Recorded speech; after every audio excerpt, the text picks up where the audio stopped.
O wondrous land, where the heavens themselves do bleed their golden hues upon the earth, and all beneath is kissed by that eternal fiery glow.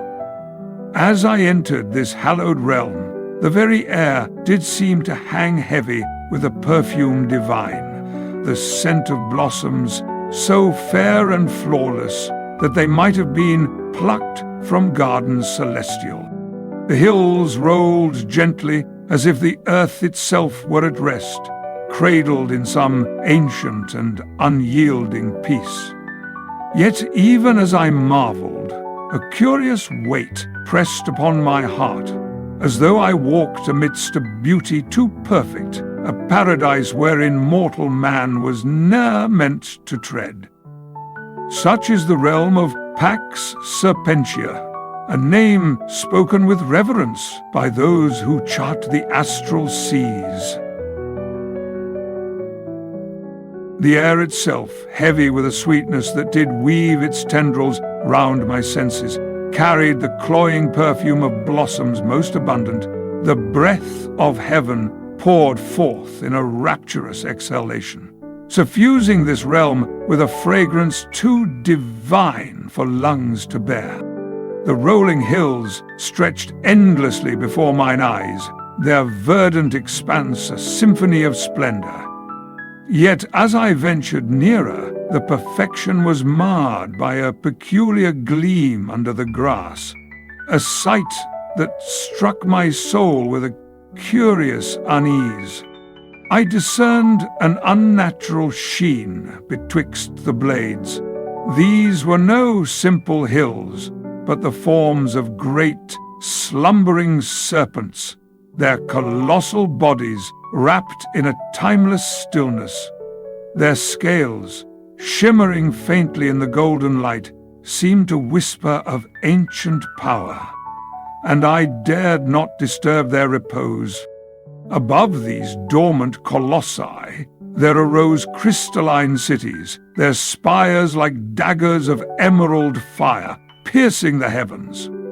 Each structure did shine, as though lit from within by the earth's hidden heart, and their silent majesty bade me pause in reverence. A gentle hum pervaded the air, a sound most delicate yet unyielding, growing ever stronger as I approached. It did speak, not to the ears alone, but to the very marrow of my being, binding all within its immutable rhythm, subtle at first, then undeniable. A vibration that seemed to bind all things within its rhythm. These cities, I learned, were the dominion of the Ophidian Accord, an enigmatic order whose will shaped the land and its people. In time, the hum became less harmonious and more profound, a thrumming presence that lingered in every shadow and ripple of the air. This was the vigil, an unseen force that governed Pax Serpentia with a quiet and unyielding authority. Its touch was felt in the faint, shifting shapes that flickered at the edges of my vision, fleeting spectres that vanished when I turned my gaze. I knew not whether these were mere figments or the eyes of the vigil itself, but their presence weighed heavily on my thoughts. It seemed a warning, silent yet unmistakable. Stray not from the harmony of this place. The inhabitants moved with a grace that bordered on the unnatural, their steps silent and their movements eerily synchronized. They spoke not in words, but in thoughts, their telepathic communication flowing like a quiet river. My attempts to speak aloud felt intrusive, as though my voice were a discordant note in a flawless melody. Their faces bore expressions of perfect serenity, yet in their eyes I glimpsed something hollow, as though a part of their essence had been surrendered to this land. I observed their rituals from a cautious distance. Within the towering temples, I saw them gather, their stillness broken only by the deepening hum that filled the air, and the faint, shimmering lights that danced across the crystalline walls. One ritual, known as the Ceremony of Submersion, involved participants immersing themselves in glowing pools of crystalline water. They would emerge, utterly motionless, their bodies rendered limp and pliant, as though they had been stripped of will. I dared not ask what the purpose of such a ritual might be.